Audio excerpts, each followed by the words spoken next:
Olá pessoal, sejam todos bem-vindos a mais um episódio do Why Podcast. E no episódio de hoje a gente vai falar sobre como ter uma boa organização financeira. E para falar sobre isso aqui na prática, a gente convidou aqui o Dr. Caio e também o Dr. Jorge para estar falando aí sobre como ter uma boa organização financeira. E eu já quero passar aqui para Caio aí, tá só explanando um pouco do que vem por aí nesse episódio de hoje aqui do podcast.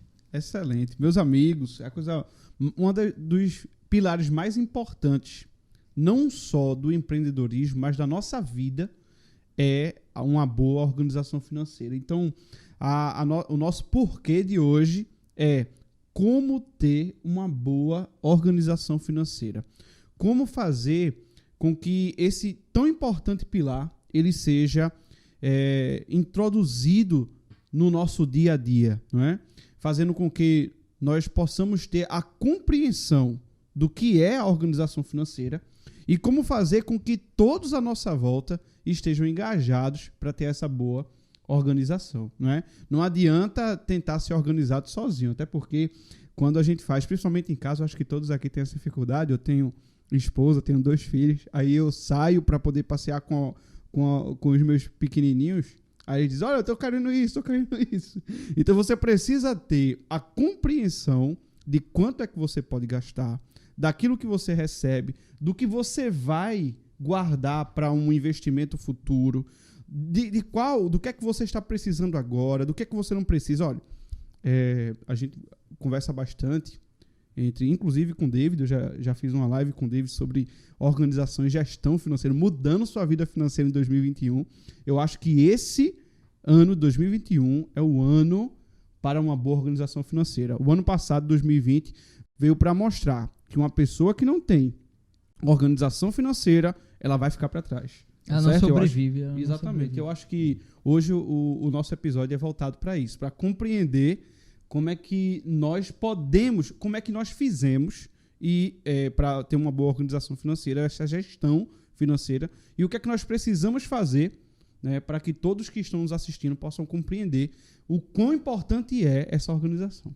É isso. E a essência aqui da gente é que a gente vai ensinar uma educação prática, né? Algo que a gente passou, seja ruim e levou a um aprendizado, ou seja algo que a gente está fazendo aí no nosso dia a dia para ter uma boa educação financeira. Não é isso, doutor Jorge? Gente, essa questão de organização financeira, ela devia ser ensinada desde os primórdios. Eu digo que quem sabe ralar, sabe dar valor ao período de bonança. E eu vou mais além, Caio. A gente você falou que o ano 2020 foi para ensinar, mas eu já tive meu período de pandemia muito lá atrás. E eu tive que ter essa sacada, essa virada de chave, de dizer assim, olha, é nesse período que tá difícil, que eu já tô vendo fácil lá na frente. E a organização financeira é isso, é você ter como organizar suas receitas, suas despesas, sua vida pessoal, estabelecer metas para ela e dizer, o meu amanhã vai ser melhor que o dia de hoje. Mas existe um processo dentro disso tudo, um processo de dificuldade, um processo de limitação. E muitas vezes se diz que isso é autocontrole, que as pessoas infelizmente não têm mais. Se você tem autocontrole do que você gasta, o dinheiro vai lhe servir, você não vai servir o dinheiro. Isso faz toda a diferença. É verdade. Quando a gente serve do dinheiro, a gente acaba sendo escravo, né? E aceitando tudo que outra pessoa impõe pra gente. Eu vou falar rapidamente aqui, eu já tinha até comentado antes da gente começar o podcast, que eu aprendi sobre a educação financeira na prática mesmo. Quando a gente fala de educação financeira e investimento, as pessoas pensam que a pessoa em si que fala disso, o educador financeiro, ele não passa por nenhum problema ou já passou e resolveu, e também que não tem nenhuma dívida. Mas você ter uma boa educação financeira não consiste em você não ter nenhuma dívida, e sim você saber fazer dívidas, você saber como você gastar o seu dinheiro, não deixar de gastar o seu dinheiro. E eu também já tive a minha pandemia muito antes desse negócio aí que chegou assolando aí, assolou quase o mundo todo em 2020. Então, eu tinha vários cartões de crédito assim que eu atingi meus 18 anos de idade. E eu vou falar isso aqui e vou fazer uma pergunta para vocês. Eu tinha os meus 18 anos de idade, eu estava trabalhando, eu tinha um trabalho estável, entre aspas, e estava estabilizado, entre aspas. Era essa a ideia que eu tinha. E daí eu aproveitei todos os cartões que eu tinha e gastei muito. Gastei muito e os principais gastos foram com comida, não foi nem com eletrônico, comprando essas outras coisas. E eu acabei chegando num momento que eu olhei assim, não dá, não consigo mais arcar com tudo isso que eu gastei. E foram mais de 10 mil reais em cartão de crédito, coisa que nem eu sei como eu consegui fazer todas essas dívidas, mas eu venho me organizando. E foi a partir dessa lapada que eu levei aí que eu disse, caramba, como é que a pessoa consegue ter uma boa educação financeira? Então foi a partir daí que eu comecei a entrar na faculdade, mesmo com essas lapadas. Eu entrei na faculdade, eu fiz a faculdade lá, eu aprendi, eu estudei, eu comecei a estudar, porque eu disse, eu vou sair disso. E daí, pelo que eu passei, nas escolas não ensina isso, e tem muita gente que é jovem igual a mim que está passando por isso que eu passei, então eu vou ajudar outras pessoas a sair, enquanto eu também estou saindo. E eu comecei a ajudar outras pessoas, até na faculdade mesmo, a gente trocava umas ideias a respeito disso. Hoje eu ainda pago, não vou mentir, sinceramente eu ainda pago negociações que eu fiz, mas você fala de educação financeira? Sim, eu estou me equilibrando financeiramente, eu estou arcando com as minhas coisas, eu não deixei me afundar no fundo do buraco. É importante você saber que está no buraco, e aí você para de cavar, você para de ir mais fundo ainda e começa a construir estruturas para você estar saindo do buraco aí. E eu até falo isso no meu curso, que você precisa visualizar. Eu tinha muito medo de visualizar a fatura, porque eu sabia, caramba, não vai dar conta, não vou dar conta de pagar esse mês. Eu tinha medo de visualizar, e por esse medo de visualizar, eu acabei não me prevenindo de um juros muito alto lá na frente, que acabou me prejudicando muito mais, que se eu tivesse reconhecido que eu estava ruim e visualizado muito antes, eu conseguiria ter dado aí uma reduzida muito grande. Então a pergunta que eu quero deixar aqui para vocês é que o que é que vocês acham? Uma pessoa com uma boa educação financeira, eu já respondi, mas eu quero saber a opinião de vocês. Uma pessoa com uma boa educação financeira consiste em ela não ter dívidas? Pelo contrário, existe uma coisa que a gente chama o sistema financeiro chama de crédito. Você tem crédito, você não tem crédito. E seu crédito, ao longo do tempo, quando você vai construindo um patrimônio, ele vai aumentando. Não quer dizer porque que eu tenho crédito que eu tenho que utilizar de todo, mas eu utilizo de parte dele. Então, se eu tenho um crédito que vai gerar um investimento que eu veja, que eu perceba, que vai me dar um retorno maior do que o próprio banco me oferta, eu vou topar. E eu já fiz isso e já deu certo, mais de uma vez. Mas eu tenho minhas dívidas. Eu acho que é impossível um brasileiro viver na realidade que nós vivenciamos sem ter dívida.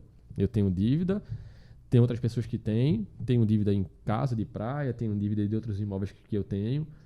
E nem por isso isso me deixa limitado ou repreendido, dizer, caramba, é muita coisa, como é que eu vou dar conta esse mês? Não, pelo contrário, eu utilizo isso como uma alavanca de retorno. É aquela história que todo mundo diz. Ou você trata do seu problema para fazer a mudança, ou você trata do seu problema para ser vítima. Eu escolhi fazer a mudança. Justamente, foi o que eu escolhi. E eu toquei nesse assunto justamente para a pessoa que está assistindo esse podcast aqui entender a humanização. Que não é aquela coisinha bonitinha, invista seu dinheiro, tem uma boa educação financeira, não faça muitas dívidas. Não é bem assim. Você precisa, pelo menos, saber o que você está fazendo aí. Por mais que tenha 10 mil reais em dívidas, mas aí você se preocupa em ter uma receita de 20 mil reais ou de 15 mil reais. Você usa essas dívidas que você faz como combustível. Claro que tem umas dívidas supérfluas aí que você pode estar deixando de fazer. Mas fala aí, Caio. Poxa, eu acho que isso é uma coisa que está engasgada na minha garganta esses dias. É que, às vezes, chegam as pessoas para mim, e até da minha família mesmo, né? Eles chegam para mim e dizem assim, mas rapaz, eu tô querendo mudar, mas é muito difícil, eu não consigo. E, principalmente, esse problema financeiro, não dá certo, não dá. Isso aí é para quem tem uma família já bem estruturada, já quem tem uma vida financeira já bem organizada. Olha, eu sempre ouvi o seguinte, a vida é dura para quem é mole, não é? A vida está sendo dura para você, porque você está sendo mole. Se você não se posicionar, nada vai sair do lugar. Não é fácil. Primeira coisa que você tem que entender, Eu já escutei até que, recentemente, eu já tinha escutado isso antes, mas recentemente o rapaz falou com tanto entusiasmo, empreender no Brasil é se jogar de um penhasco e construir um avião no curso da queda. É muito difícil, não é? Olha, vai ter dor, vai ter choro, porque crescimento dói. Crescimento dói. Eu estou falando isso, veja. Para ter organização financeira, é necessário entender um primeiro passo. Todo tipo de mudança gera uma dor. Todo tipo de mudança. A mudança no nosso corpo gera uma dor. Né? Meus filhos sempre reclamam de dor nas pernas. Aí eu levo para o médico, eu digo, doutor, não, é o crescimento dos ossos. É normal. E depois eu me lembrei, eu disse, eu tinha quando era pequeno, né? À medida que eu estava crescendo, isso causava uma dor. Então, todo crescimento, todo tipo de mudança gera uma dor. Se você for fazer uma organização financeira, você está mudando o quadro financeiro da sua casa, você está mudando a gestão das suas finanças, isso vai causar uma dor. Porque se antigamente você vivia com R$ 1.200 e agora você vai passar a viver com um pouco menos para poder ter uma reserva de crédito, daqui a pouco a gente vai falar sobre isso, são alguns pilares da organização financeira, né? A reserva de crédito, viver um degrau abaixo do que você ganha, né? O investimento em si. Para fazer isso, vai causar uma dor. Você vai deixar de ter pequenas alegrias para poder ter grandes alegrias na frente. Mas isso vai causar uma dor. E aí, o maior ensinamento que eu aprendo com isso é que se você planta com lágrimas, você vai colher com alegria. Não que a alegria vai vir aos chorões, não, viu? Não é que você ser chorão vai ser recompensado, né? Porque tem algumas pessoas que interpretam assim, então quer dizer que se eu chorar, eu vou colher. Não, é ao contrário. É se você plantar, você vai colher. E normalmente o plantio, ele é doloroso, ele é árduo. Ele é árduo, certo? Então vai ser difícil, mas se você não se posicionar, se você não procurar uma mudança, essa mudança não vai acontecer. E você vai ser apenas mais um, né? Apenas mais um aí nas estatísticas de endividado, apenas mais um que não consegue realizar seus sonhos, apenas mais um que vive na corrida dos ratos e vai viver uma vida um pouco sem sentido. É chato, né? Tem uma frase que diz, sonhar pequeno dá o mesmo trabalho que sonhar grande. Então, a gente precisa sonhar grande. É difícil, sim, de fato é muito difícil. Primeiro porque a sua volta, a grande maioria das pessoas está tudo com problema financeiro. A maioria das pessoas está com problema financeiro. Quando você começa a se organizar, aí as pessoas começam meio que chegar. Eu tô falando isso, foi o que eu vivi mesmo. As pessoas começam a chegar, não, tu não vai conseguir. Não é assim, você precisa ganhar mais. Não é.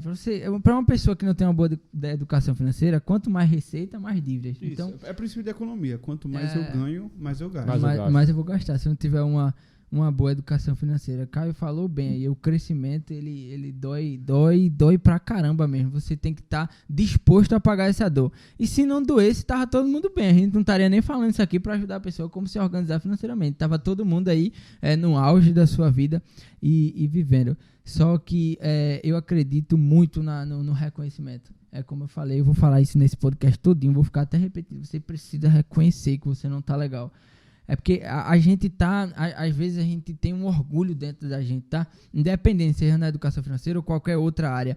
A gente não para apontar pra gente. A gente consegue falar, eu consigo dizer, doutor Jorge, o senhor tá com um problema financeiro aí, o senhor quer uma ajuda? Eu consigo apontar, se eu souber os dados deles. Mas quando for olhar pra mim, eu fico meio que, eu tenho uma trava, eu tenho lá uma defesa, porque eu não quero estar ruim. Então, esse não querer estar ruim me impede de reconhecer, esse meu impedimento de reconhecer me impede de visualizar, e quanto mais eu vou negligenciando esses primeiros passos que são primordiais aí, que são extremamente importantes, mais eu vou cavando o buraco, mais eu vou me afundando. Quando chegar lá na frente, que tiver velho, eu digo velho aí nas estatísticas, né? Quando tiver aí uns 40, 50 anos aí, não é tão velho, mas eu tô dizendo assim... Não diga isso não, que eu tenho 40, viu? Acabei de fazer. A expectativa de vida, segundo o IBGE, é 75 anos. Então se você tá 40, 50, aí aí que você tem tempo de parar, porque aí você agora já tá mais maduro, tem tempo de parar, vai olhar, se eu tivesse 20 anos de idade, eu não tinha comprado isso. Eu não tinha feito isso. Então por que você que tá assistindo isso agora não fazer a partir de agora? Pega um tempo. É impossível uma pessoa ser 100% ocupado. Você dorme, deixa de dormir um dia e vai olhar as despesas, deixa de dormir, não tem computador, não tem o Excel, pega um papel, vai anotar tudo, vai visualizar. Você precisa ver. Tem a lei da atração, você precisa estar olhando para você receber. Então, se você não olhar, eu vejo no celular. Não veja no celular, anote. Tenha o trabalho de anotar, tenha o trabalho de planejar, porque aí você vai simpatizar com aquilo, você vai colocar sua energia naquilo ali, você vai estar olhando e dizer, caramba, o negócio tá ruim aqui, eu tenho que melhorar, senão eu não vou conseguir nem comprar uma bicicleta do jeito que tá indo. Então, é isso aí. Nessa construção, David, que você está falando sobre orgulho, eu lembrei muito da minha história quando eu comecei na advocacia. Lá para 2006, 2007, quando eu comecei, já estava me formando, passei na OAB em 2008, minha vida profissional, ela cresceu de uma maneira muito rápida. Porque eu sabia que o segredo era ter conhecimento, era me preparar. Então, tem aquela história que a gente fica feliz quando entra na faculdade e fica duplamente feliz quando sai. Mas quando eu saí, eu ainda fiz uma pós-graduação em que eu passei um ano tendo aula todos os dias da semana, excetuando sábado e domingo. E isso, para você sair da faculdade e ter essa eu vou dizer não vou ser humilde, coragem de continuar mais um ano, um sexto ano, é muito difícil. Eu percebia que eu precisava fechar brechas no meu curso. E com isso, eu fui galgando resultados lá na frente que fizeram tudo aquilo lá atrás valer a pena. E quando eu fui crescendo, eu morava aqui no Cordeiro, quando eu casei. A gente morava num apartamento classe média, um pilotis, 3 andares. A gente até morava no terceiro, de escada. Chegou um ponto na minha advocacia que eu já podia decidir me mudar. Que eu já podia perceber que eu já podia ir para um lugar melhor. E todo mundo quer o melhor, e eu não queria diferente, eu queria também ter o melhor. Eu já tinha um carro diferente, mas eu decidi não me mudar naquele momento. Eu decidi ter essa reserva de caixa para poder investir mais em mim e dar mais um tempo no lugar que eu estava.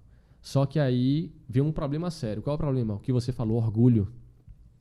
Quando você começa um determinado nível da advocacia e seus colegas já estão andando com seu carro tal, tal e tal, e você já pode ter aquele carro, eles já estão morando em outro lugar que você ainda não está morando. E isso é reflexo porque eu sou humano. Isso pesa na minha vida também. Você quer melhorar de vida. E eu já tinha condição de melhorar e me segurava. E quando eu resolvi tomar esse passo, talvez eu já pudesse ir até para um apartamento que fosse melhor do que o que mudei. Mas eu segui a mesma orientação, que é respirar fundo, segurar um pouco o meu orgulho e dizer, eu vou para esse porque desse eu vou conseguir ir para outro de uma maneira mais rápida. Minhas despesas vão ser menores para um apartamento ainda mediano, não definitivo, para que eu possa construir esse definitivo, mas ser realmente dos meus sonhos. E aí eu gosto muito do que o pastor Josué Gonçalves fala, que o ministério dele é família, que é, você é do tamanho dos seus sonhos. Então eu nunca sonhei pequeno. Até hoje eu não sonho pequeno, certo? Talvez o meu sonho para alcançar demore mais tempo do que o sonho do meu colega para alcançar, porque talvez o sonho dele seja menor. Mas a alegria, ela vem de manhã, como diz a palavra do Senhor. Então, quando eu alcanço, eu olho para trás e digo, meu Deus, como Deus foi bom comigo. E para mim, a virada de vida, e que realmente fez toda a diferença, foi quando eu entendi o que é eu gerar capital e entender o que é provisão do Senhor. Quando Deus parou a minha vida e disse, espera aí, você vai ter que dar uma parada aqui, parar de trabalhar 12, 13, 14 horas por dia, porque você pensa que o seu rendimento vem do seu esforço, e o seu rendimento não vem do seu esforço, vem de mim. Quando eu dei essa virada de chave na minha vida, eu comecei a perceber que eu podia trabalhar 7 horas e ganhar o dobro do que eu ganhava. Como?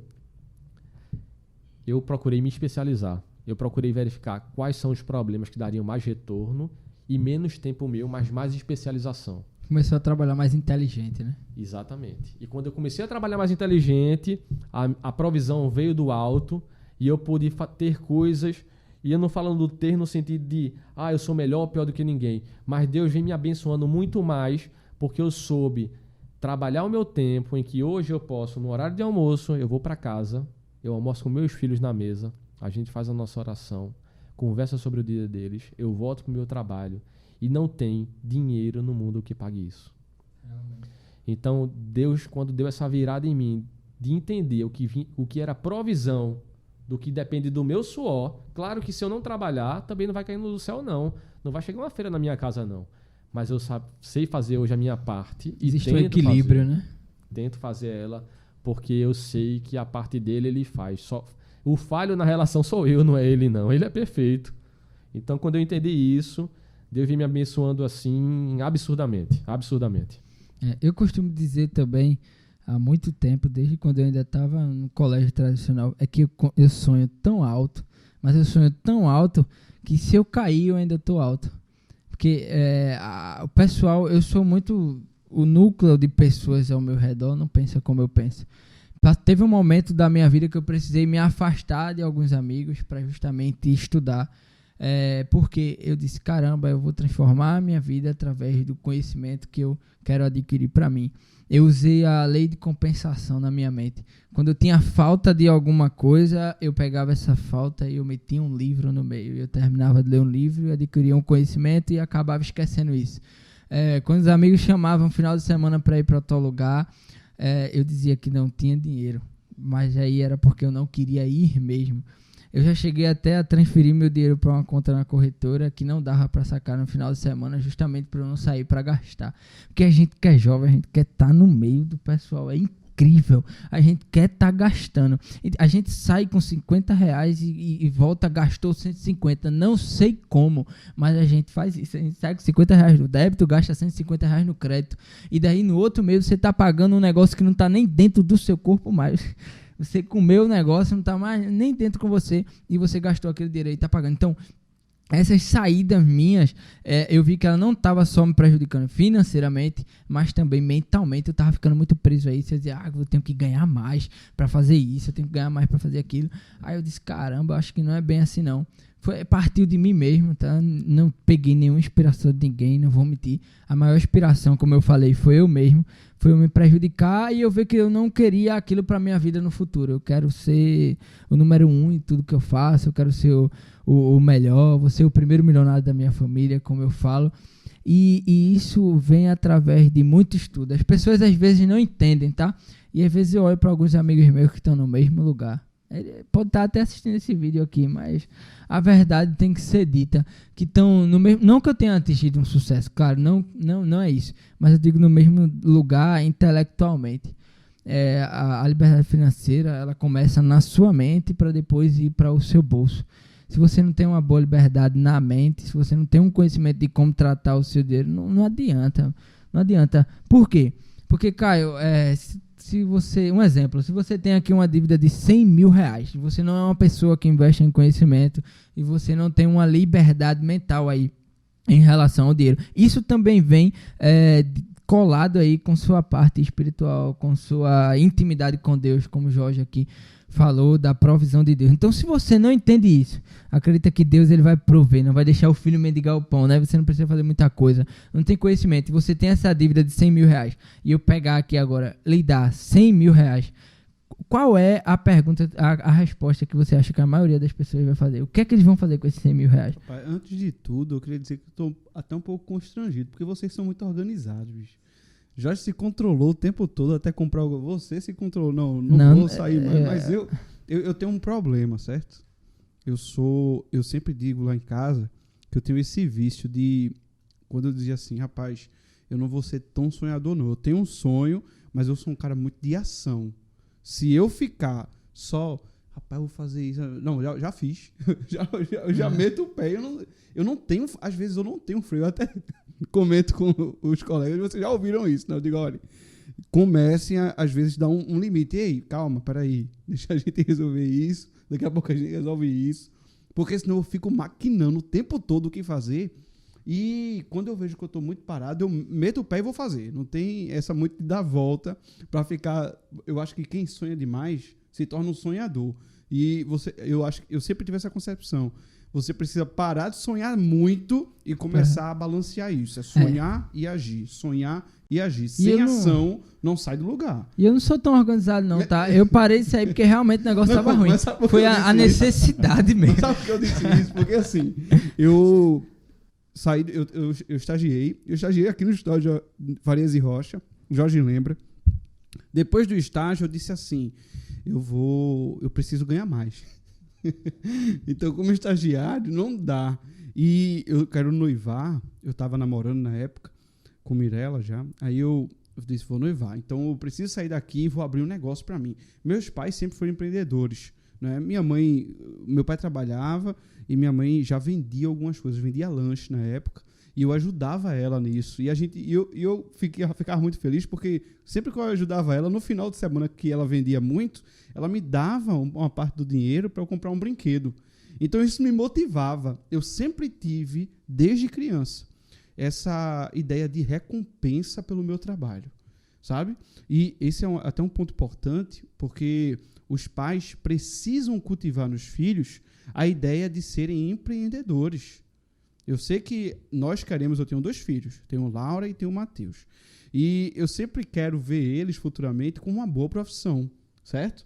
Mas se eu não cultivar neles a ideia de recompensa, de meritocracia, eles vão ser apenas meus herdeiros, né?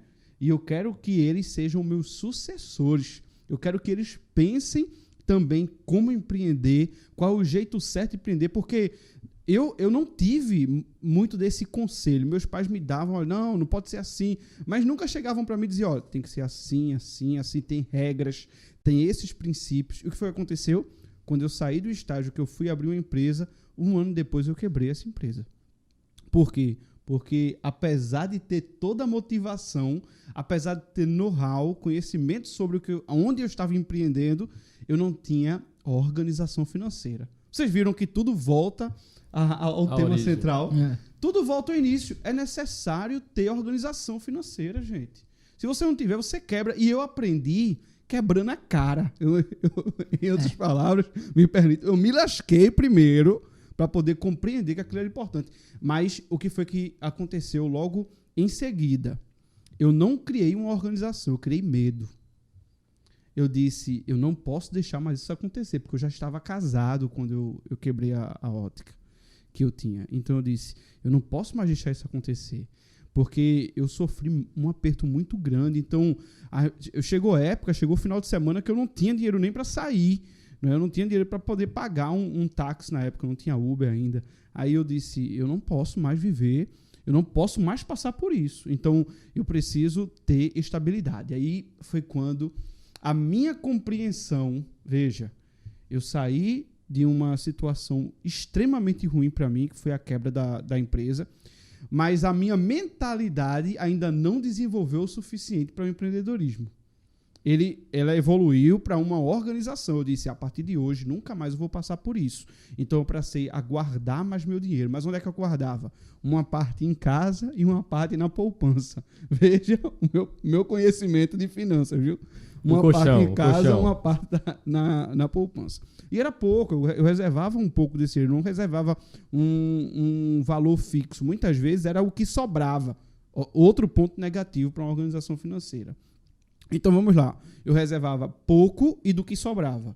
E ainda assim almejava estabilidade. Então o que foi que eu fiz? Depois que eu passei na OAB, eu comecei a trabalhar bastante na advocacia. Eu disse, agora eu vou estudar para concurso. Vou estudar para um concurso. E de 2016, quando eu entrei na pós-graduação, voltada para a magistratura do trabalho, eu fiquei 2017, 2018, 2019, até o final de 2019 e início de 2020, estudando para fazer concurso. Então foram quase 4 anos só estudando para um concurso. Me preparei bastante. Hoje realmente eu vejo que isso foi necessário para poder crescer intelectualmente, mas em 2020 veio a pandemia, e no ano passado a pandemia e a escassez de recursos da administração para abrir provas para concurso me fez enxergar uma coisa.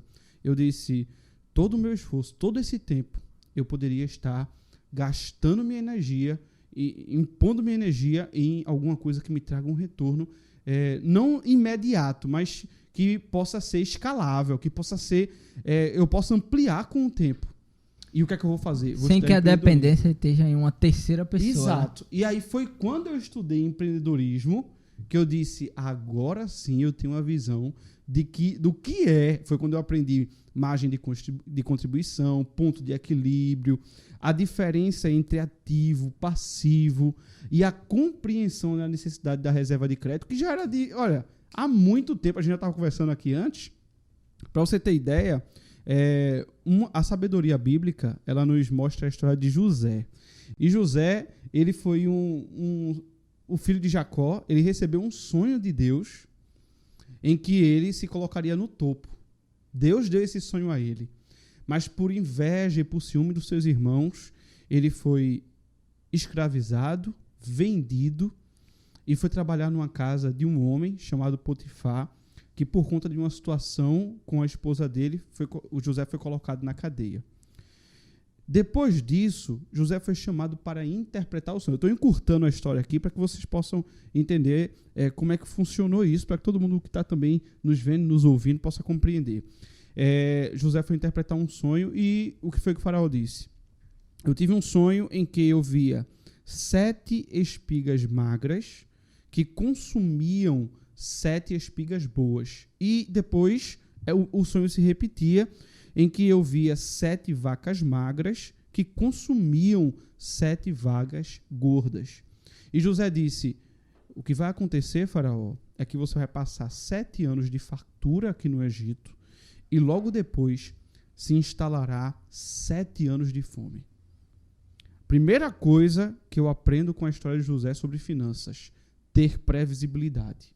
Salomão, quando escreveu Provérbios, ele disse assim, o dia de amanhã ninguém conhece, não dá para prever, então faça o que tiver que fazer hoje, né? Deixe de pensar no dia de amanhã, o dia de amanhã não existe.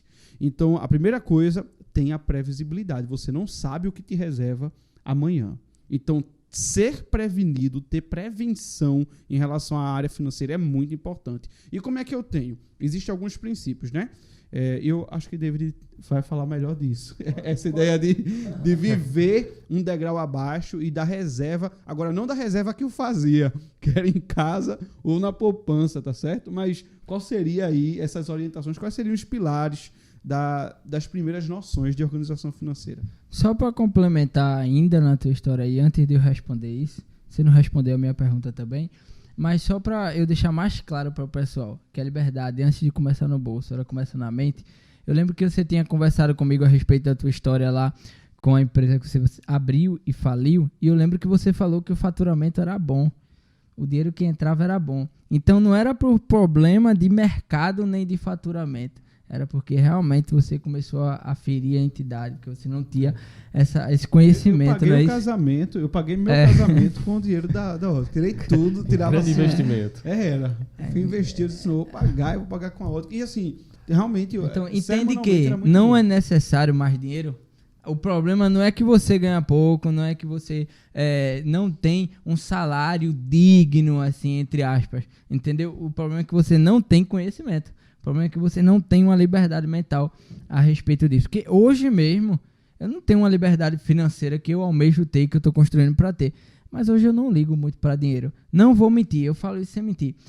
Hoje eu posso ir no shopping e daí a gente fica admirado, né? Porque a gente vê aquelas roupas lá em cima e tal, os preços. Mas assim, esse preço ele não me gera uma escassez como me gerava antes. Por que é que eu digo isso? É que tá dizendo que você pode comprar qualquer roupa? Não, não é isso que eu tô dizendo. É que eu não fico apavorado, porque como o Jorge falou, eu acredito que eu hoje estou trabalhando para no futuro eu ter essa liberdade de comprar o que eu quero. Então, começa dentro de você, começa na sua mente. Então, você não ficar preso só à escassez. É aquele negócio, Caio. Eu olho lá para um sapato, é R$7.000 um sapato. Eu, caraca, R$7.000 um sapato. Aí você diz, pô, eu nunca vou conseguir comprar um sapato desse. Tá errado, meu. O que é que você tem que fazer? O que é que eu preciso fazer para comprar um sapato desse? Será que eu preciso realmente de um sapato desse? Entendeu? Mas se você... O que é que você precisa fazer para comprar? Tem um carro que eu sou fã, vejo todos os dias. O carro é R$120.000. Mas caramba, nunca vou ter um carro desse. Dentro da sua situação atual, possa ser que você não tenha. Mas o que é que você pode fazer para daí... Derrubei aqui o celular. O que é que você pode fazer para daí você conseguir comprar esse carro? Então, essa percepção, a liberdade mental em relação ao dinheiro, ela te dá essa percepção, assim, ela te dá esse pensamento. Então, para responder a sua pergunta, eu quero que você me responda. Se você não tivesse conhecimento e tivesse 100 mil reais em dívidas e eu lhe desse agora 100 mil reais, o que é que você faria? Enquanto eu pego aqui o celular. Eu vou responder isso com um caso prático. Chegou um colega para mim e disse assim, olha, tem uma ideia aqui. Eu disse, olha, vai sair assim um dia, eu tô com uma margem de crédito que dá em torno de uns 50 mil. Eu vou pegar esse dinheiro e eu vou quitar a minha faculdade.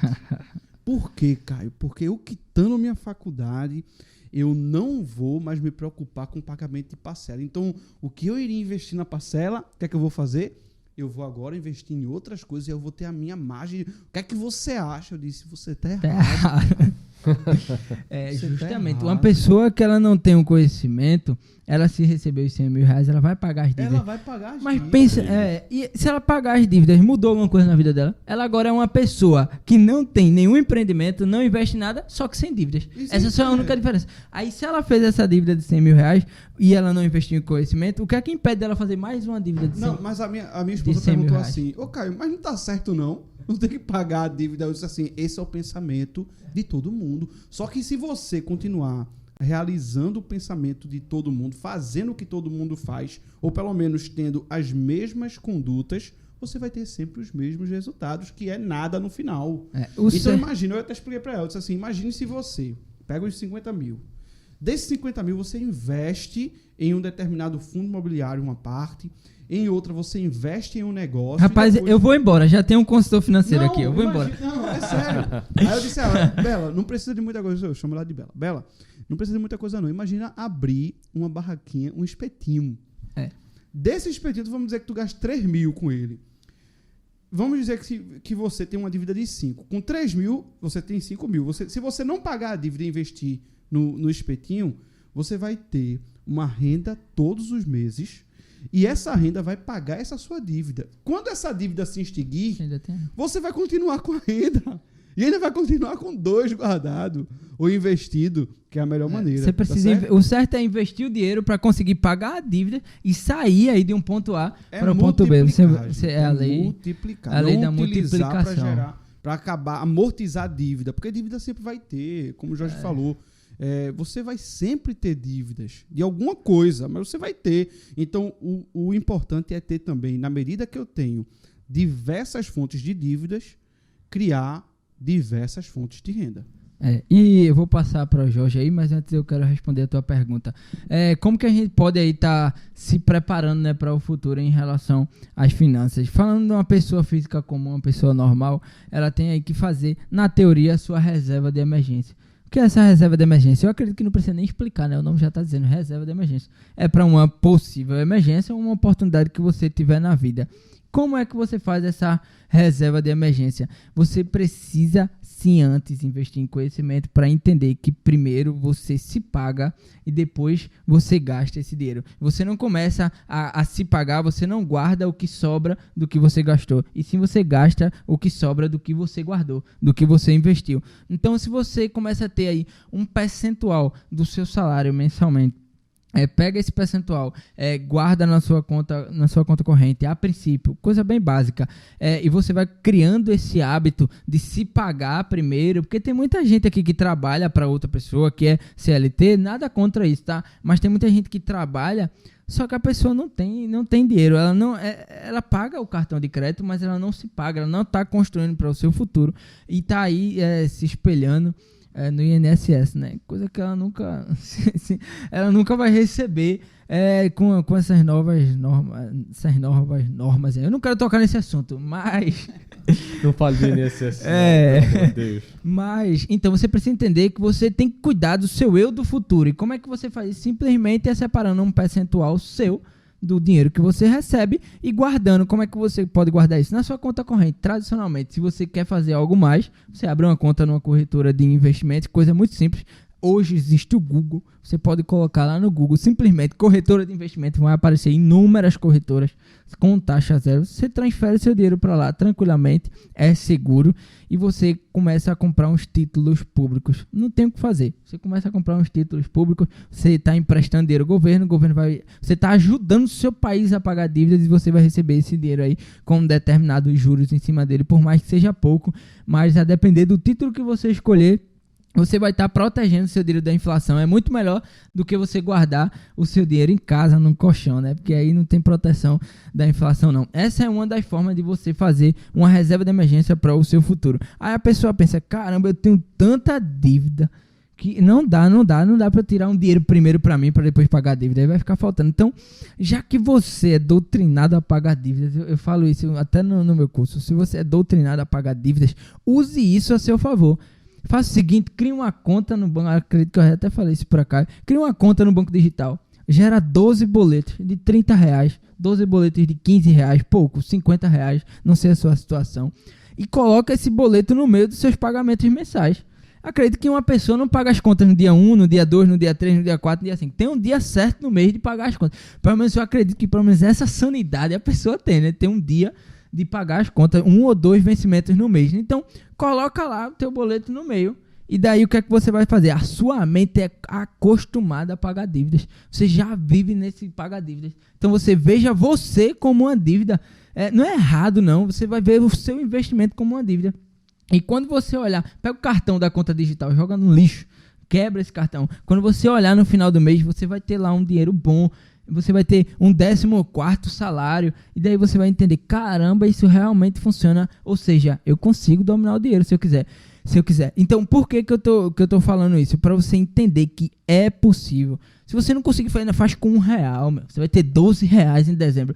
Mas você vai entender que você tem esse poder de guardar, esse poder de... Aí você pega esse dinheiro em dezembro lá, R$12, R$1.000, e até com R$12 você consegue investir. É incrível isso. Então você pega esse dinheiro que você tem lá, R$1.000, R$2.000, investe em ele, e aí você vai começar a ter o poder dos juros compostos no seu dinheiro mês a mês, que é juros sobre juros. Em dezembro do próximo mês, você já vai ter 3 vezes mais o valor que você guardou. E isso a sua mente vai entender, caramba, realmente eu consigo. Você vai se mostrar para você mesmo que você está assumindo o controle das suas finanças. Então esse aí é o primeiro passo. E como o Jorge falou, que ele começou aí a viver aí um degrau abaixo, né, em relação a ver os seus amigos mudando de apartamento, comprando carro, mas você preferiu aí meio que fazer a sua reserva. Como é que você fez essa reserva aí? É bom falar, porque eu não sabia de nada disso quando eu me quebrei.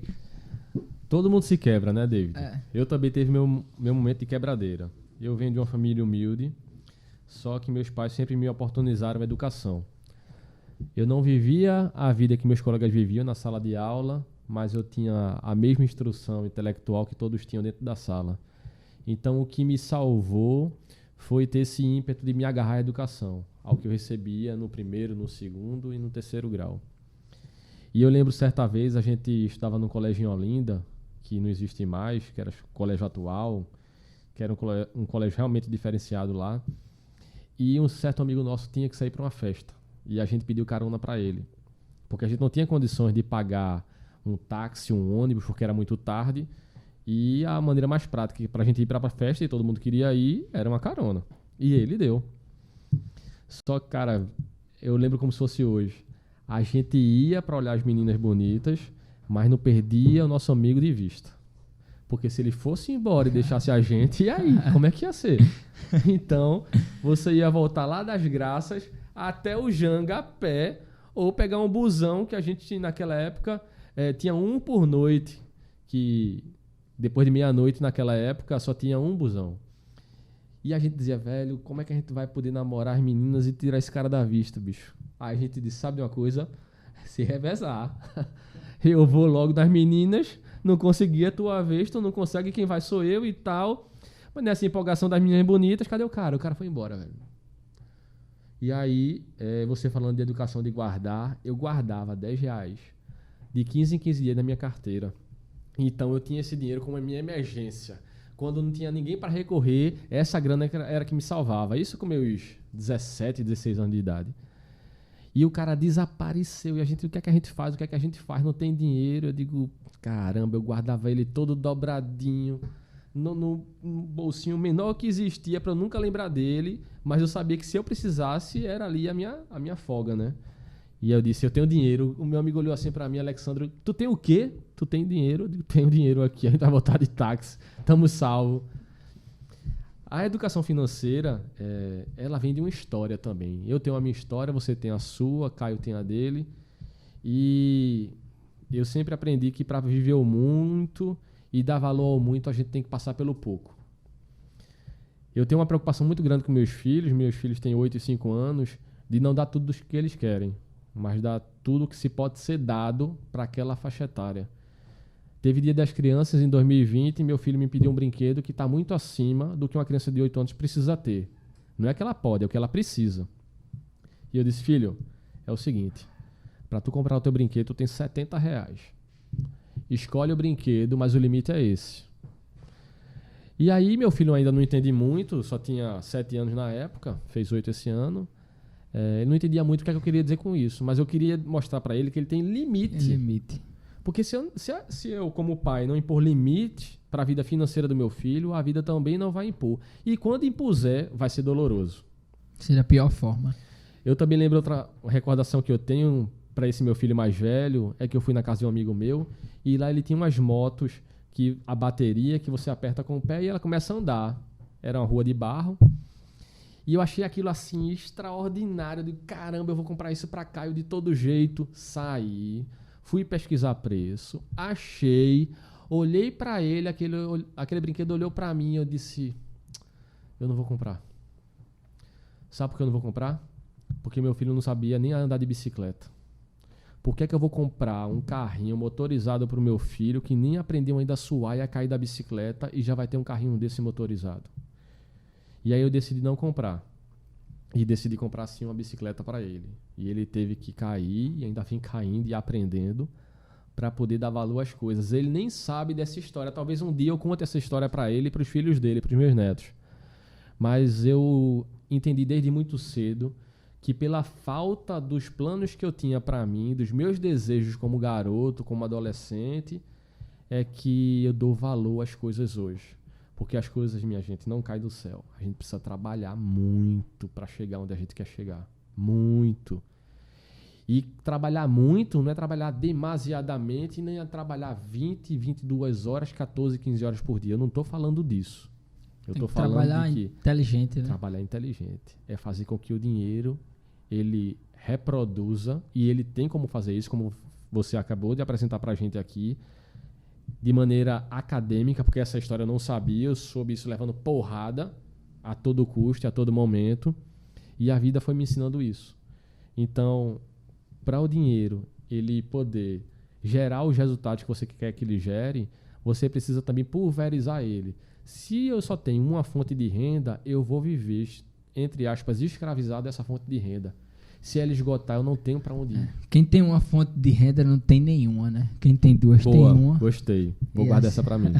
Quem E tem assim- uma, não tem nenhuma. E quem tem duas tem uma. E assim vai. Lembre-se disso. Eu não lembro nem onde eu ouvi isso, mas me marcou. E eu fiquei com isso na mente. Por quê? Porque tem até um pessoal lá em casa, eles falam, cara, decide o que tu quer. Eu quero tudo. Tudo o que eu tô fazendo. Não, porque tu faz isso, tu faz isso, tu faz isso. Não, então, eu posso fazer isso, posso fazer isso, posso fazer isso. Tá tudo ligado um ao outro. E eu quero receber disso, quero receber disso, quero receber disso. Eu até falo pra Caio, tem um dia, nas ligações que Caio me faz, de mais de 2 horas. Não tô brincando. Eu até falei pra Caio, eu disse, Caio, eu tenho tanto projeto, meu irmão, que no dia que eu acordar, os projetos der certo, eu tô milionário. Fiquei da noite pro dia. Porque de tanto que eu venho me matando, eu falo pra ele, ó, a gente tem um projeto de fazer isso, vamos fazer isso. Eu faço um sozinho, vou fazer isso. E eu venho batalhando de uma forma que eu acredito que no dia que eu contar, ó, eu cheguei onde eu queria chegar, a galera vai chorar de tanto que eu batalhei. E eu ouvi uma frase de um pregador aí, acredito que o nome dele é André Fernandes. Ele falou que muita gente quer colher o fruto ali, muita gente quer semear, mas quer fazer parte da colheita. Mas por quê? Vê um cara pregando, até Tiago Brunet falou isso já. Vê um cara pregando ali e fala, poxa, eu quero ser como esse pregador. Vê um advogado como o Dr. Jorge, assim, poxa, eu quero ser um advogado como o Dr. Jorge. Vê o Caio, poxa, eu quero ser como o Caio. Poxa, eu quero ser como David. Mas não sabe, quando você está pedindo o fruto, quando você está pedindo aquela bênção ali, você também está pedindo tudo que essa pessoa passou para chegar onde ela chegou. E daí, quando Deus ele ouve isso que você pediu e vai começar a te colocar no percurso aí que é doloroso, como o Caio falou, é difícil, você vai dizer, caramba, não foi isso que eu pedi, não é assim, e acaba desistindo. Mas você precisa ter aí a perseverança, você precisa entender que há sim uma provisão de Deus, mas muito mais que isso, você precisa deixar de ser mimicento, você precisa querer apanhar, você precisa gostar de problemas, porque enquanto você foge do problema, você não encontra solução e você não tem nenhum resultado. Você precisa amar o problema, você precisa simpatizar com ele, passar por cima. É sair do seu conforto, infelizmente. Se você quiser vencer, você precisa aprender que você vai precisar lutar para isso. E se você tem um problema e você não quer solucionar, você vai ter que contratar alguém para resolver o seu problema. E se essa pessoa resolve o seu problema, ela vai ter que ser remunerada por isso. Então você também tem outra solução. Se você não tem condições, você não quer resolver o seu problema, contrata alguém que vá. Mas essa pessoa que vai resolver o seu problema, ela vai ser remunerada por isso. Então você tem uma opção. Ou você resolve e deixa de ter essa despesa, ou você contrata alguém para resolver esse determinado problema. Então, nesse tempo que a gente atende diversos problemas, mas em cada problema eu procuro visualizar a solução. E quando eu trago a solução para o meu cliente, para mim a pior solução é judicializar, por incrível que pareça. O judiciário para mim é a pior solução. Por que a pior solução? Porque ela é mais lenta, ela é morosa, ela é custosa para o cliente, ela é desgastante emocionalmente para o cliente.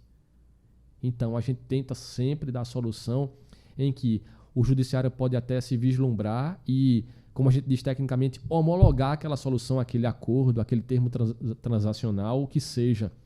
Mas nem sempre esperar a decisão do juiz é a melhor solução. E isso o judiciário já compreendeu de várias formas. E são dentro desse aprendizado dia a dia que eu digo, caramba, se eu ganho 5 e gasto 3, esses 2 não podem estar parados. Eu vou aplicar eles, seja num fundo de investimento, seja num imóvel. Esse imóvel está me gerando uma prestação de quanto? De R$500. Se eu ganho 3.500, estou gastando 2.500, está sobrando 1.000. Então 1.000 eu consigo pagar uma parcela de R$500. Comprei esse imóvel, agora eu estou morando, já não vivo de aluguel. Então essa despesa que eu tinha para o aluguel, ela vai para onde? Ela vai comprar com outra coisa. E aí o dinheiro começa a gerar. Começa assim a se multiplicar. Ah, mas caiu do sol. Não caiu do céu não, gente. Todo mundo tem uma história. Tem um filósofo que ele diz assim, esse cara ele fala muito bem, conhece muito do mundo. Vai ler os livros que ele leu, vai se qualificar como ele se qualificou. Ele está nessa tocada há 20 anos, há 25 anos. Para agora está na frente de 30, 40 mil pessoas falando com propriedade. Mas e a história dele que passou por trás? Ninguém quer passar. Eu já participei de uma palestra, foi gratuita para mim, mas a palestra custava R$2.000 em média. E o palestrante, eu me lembro como se fosse hoje, ele pegou os livros todinho, que ele já leu, ele fez questão de levar, pegou todos os livros, uma pilha desse tamanho assim de livro, colocou na frente assim de uma mesa, na frente da galera que tava na palestra, e falou, tá vendo todos esses livros aqui? Pessoal, tô vendo. Pronto, eu li isso aqui tudinho para dar a palestra para vocês. E vocês vão me pagar esse valor só porque vocês não têm coragem de ler tudo isso aqui. Eu me senti, caramba. É impactante. Caramba, ele tá dizendo que o ensinamento, o conhecimento tá aí, ó. É como lá em Provérbios fala, sabedoria, ela clama nas ruas. Só que procurando alguém que ela possa tá fazendo morada. Só que a pessoa tem os livros lá. Mas isso é arcaico. Não é arcaico. O conhecimento, eu tô lendo um livro, tá? Que, eu não vou falar o nome dele agora não, mas eu tô lendo um livro que caramba, isso aqui não podia estar no livro não, isso aqui é um ouro. Então, o meu conhecimento foi elevado 1000 vezes quando eu estava lendo o livro, eu não sabia nem que existia. Eu disse, cara, fui pesquisar, não tem na internet. Não tem, tá no Google. Eu coloquei no Google, senão deve estar no Google. Não tá, Não tem. Tá no livro lá que eu tô lendo. Caramba, isso aqui todo mundo não pode estar lendo esse negócio aqui não. E eu fiquei abismado, ou seja, a gente gosta muito de terceirizar assim, o processo para outra pessoa. A outra pessoa tem o resultado e a gente quer ter o resultado. Algumas situações da nossa vida, fato, a gente precisa terceirizar até para estar otimizando o tempo. Sim. Mas o conhecimento não se terceiriza, meu. E aí, falando de sabedoria, uma coisa que eu aprendi também, lendo Hernando Dias Lopes, que ele diz assim, a sabedoria ela vem do alto, mas você precisa se qualificar. Porque quando você se qualifica, você tem a solução. Você pode ter até mais de uma solução. Mas a melhor solução para aquele caso, ela vem do alto. Então você tem que levar ela ao Senhor e pedir para que Ele te dê a melhor solução, porque você, qualificado do jeito que está, você tem mais de uma solução para dar para aquele determinado caso.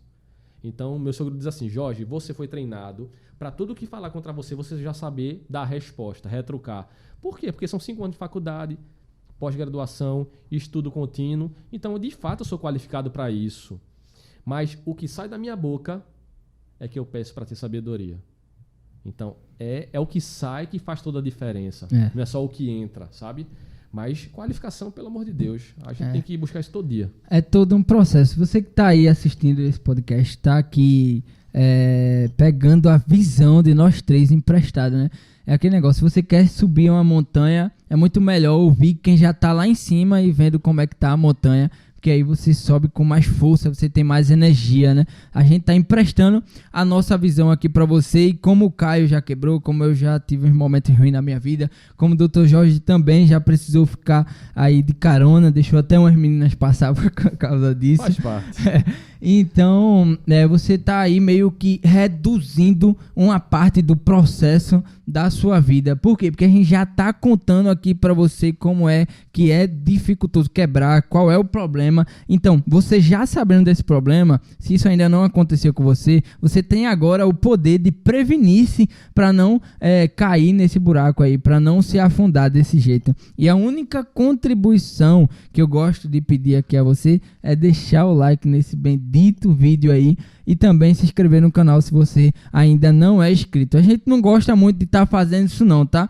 É porque aqui a gente quer entregar o conteúdo independente de qualquer coisa. Mas se você tá aí, só pra gente entender que você tá aí assistindo esse podcast, deixa o like e se inscreve aí no canal também, porque vem muita coisa boa por aí. Eu mesmo aqui, eu tava aqui parado pensando, eu já aprendi pra caramba. É incrível como eu leio muito, tá? Eu leio 2 livros ao mesmo tempo, que eu acho insuficiente ler um. Eu sou um cara extremamente acelerado. Por esses dias, um amigo meu me falou que eu tinha déficit de atenção. E daí eu comecei a procurar os benefícios de ter isso. E eu vi que eu aprendo muito rápido, tudinho. Eu sou um cara tão pra frente assim de pensamento. Meu pensamento é tão acelerado que eu não gosto de dormir, meu. Eu não sei como é que é isso. Eu não gosto de dormir. Eu acredito que eu dormindo eu perco tempo. Sério mesmo, algumas pessoas já conversaram comigo, cara, isso é loucura. Não, mas eu acredito que dormindo eu perco tempo. E eu durmo até tarde, porque eu gosto de produzir. Eu sou um cara mais noturno, então de noite eu gosto de ler. De noite eu gosto de ir no YouTube, eu gosto de ver uma palestra de alguém, porque aí eu tô sintetizando aí um conteúdo de um livro, tô juntando, tô aprendendo. Eu gosto de assistir alguma outra aula aí que me agregue valor. Então, se você não investe em você, você não vai ter resultado nenhum. E você não vai conseguir. Independente de você estar assistindo aqui, vendo que cada um passou por um processo, mas você vê que a gente teve uma ação. E eu sempre falo, Deus ele age na reação. Na verdade, Deus age como ele quiser. Mas, assim, para você entender melhor, Deus age na reação. Não é simplesmente eu acordar, ficar sentado no sofá, que Deus vai lá e mandar o mantimento, porque a Bíblia fala que ele não deixa um justo mendigar o pão. Não é simplesmente isso. Você precisa agir e a partir da sua ação, Deus vai lá e tem uma reação, que é a provisão, que é abençoando você em alguma outra coisa. E entenda bem, esse tema aqui é como se organizar bem financeiramente, né? Mas a gente já falou aqui de várias outras coisas, a gente já falou de sabedoria, a gente já falou de Deus, a gente já falou de conhecimento, a gente já falou de inúmeras coisas. Por quê? Porque é importante, não é simplesmente você gastar menos do que você recebe, não, tem todo um aparato em volta, tem todo um mundo em volta que você precisa se preparar para isso, assim como um jogador de futebol, quando ele vai jogar uma Copa do Mundo, ele não vê nem a família dele direito. Ele fica lá no isolamento antes do jogo, fica na concentração antes de qualquer jogo, e ele fica concentrado naquilo ali, porque nada pode tirar do pensamento dele. Eu vi um jogador um dia falar que ele esquecia que ele tinha mãe, que ele tinha família, ele só pensava no jogo, ele só queria entrar e fazer gol e ajudar o time dele, ele esquecia de tudo. Ele tinha vários problemas, ele dizia que quando ele entrava em campo, ele esquecia os problemas deles. Então, você precisa entender que existem vários mundos dentro desse que a gente vive, e você precisa estar dominando ele, porque você nasceu aí para dominar, você nasceu para dominar sobre as coisas que existem nesse mundo, tá? Você aí existem vários animais, existe a natureza, existem várias coisas, mas você é o ser dominante. Você precisa entender isso. Eu falo isso por quê? Porque eu penso comigo, cara, por que existe Dubai? Por que existe uma Ferrari de 2 milhões de reais? Por que existe um relógio Rolex de 50 mil reais? Por que existe isso se eu não posso comprar? Por quê? Qual é o sentido? Aí quer dizer que Deus escolheu lá de cima quem abençoar? Não, eu não acredito nisso. Simplesmente eu não acredito nisso. Eu sei que Deus trata cada um em especial, mas eu acredito sim que parte de uma ação individual. Esse é o livre-arbítrio que a gente tem. Não é simplesmente eu vou para o céu ou eu vou para o inferno. Não, é a gente escolher como que a gente quer viver e caminhar de acordo com a provisão de Deus, de acordo com o caminho de Deus, com o plano de Deus, como o Dr. Jorge falou aí. O que é que você complementa em relação a isso, Caio? Tá certíssimo. Eu sempre converso com o pessoal dizendo que não existe destino, tá certo? Antigamente eu ficava perguntando para as pessoas assim, destino existe? O que é que você acha? Existe um destino, né? A Bíblia fala em predestinação, mas a predestinação ela tem um caráter coletivo e não individual. A predestinação é para a noiva de Cristo. A igreja é predestinada à salvação, é eleita para a salvação. Mas o destino, quem faz o nosso destino, somos nós mesmos. Sou eu quem decido o que fazer, quando fazer, se eu vou agir, se eu vou ficar inerte, esperando as coisas acontecerem, tá certo? Então, na medida que eu entendo que não existe um destino determinado para mim individualmente, eu sei que depende muito de mim para chegar lá, onde eu quero. E é por isso que a definição do propósito é muito importante. Por esses dias eu escutei o seguinte, que existem 2 momentos muito importantes e muito felizes na nossa vida. O primeiro é quando nós nascemos e o segundo é quando nós descobrimos o porquê nós nascemos, né? E para que nós nascemos. Então, definir o propósito é isso, é descobrir o nosso sentido de vida. Meus amigos, estamos encerrando esse podcast. Gostaria apenas de ouvir as considerações finais de Dr. Jorge e assim nos despedirmos. Gente, entenda a sua história. Entenda o seu porquê. Qual o seu why na sua vida? Se você entender isso, meio passo já está dado. A partir de então, você tem que estabelecer as suas metas e seguir em frente. A Bíblia também diz que a gente não tem que estar olhando para trás, a gente tem que olhar para frente. O retrovisor está quebrado, a gente tem que pensar em vida nova. Então, estabeleça seus propósitos, suas metas, se qualifique e siga em frente. É o que eu deixo aqui para vocês. Todo mundo tem uma história, eu tenho a minha, e todo mundo quer vencer. Mas os vencedores da vida são aqueles que quiseram realmente fazer diferente, que não viram das dificuldades um muro inalcançável, mas é aquele que viu uma escada do lado, subiu ele e passou para o outro lado. Um grande abraço para vocês. Um abraço, é isso aí, pessoal. Valeu. Deixa eu falar também, né? O Jorge aí falou, deixa eu falar também. Eu queria também fazer as considerações finais dizendo que você precisa fazer dinheiro. Não tenha medo do dinheiro. Muita gente acredita que o dinheiro é o fruto do mal, mas não é, tá? O dinheiro ele só potencializa quem realmente você é. Então, seja um gerador de dinheiro, seja um gerador de renda para a sua família e a partir daí você consegue multiplicar o seu dinheiro, entendeu? Não vá para a Bolsa de Valores, só defendendo a minha área aí, não vá para a Bolsa de Valores pensando que você vai ter uma nova renda, porque Bolsa de Valores não é gerador de renda, e sim multiplicador de renda. Você precisa gerar em alguma especialidade na sua vida. Então, tira aí esse mau pensamento sobre o dinheiro e entenda que o dinheiro ele é feito para você ser abençoado e você abençoar outra pessoa. O dinheiro não vale nada, tá? E sim o que você faz com ele é o que vale. Então, fica aí esse ensinamento para você que foi muito bom. Foi uma honra estar participando aqui com o Dr. Caio e o Dr. Jorge. Muito obrigado a todos vocês. Não se esquece de se inscrever no canal e também de deixar o like. Valeu, pessoal. Valeu, pessoal. Tchau, Um abraço.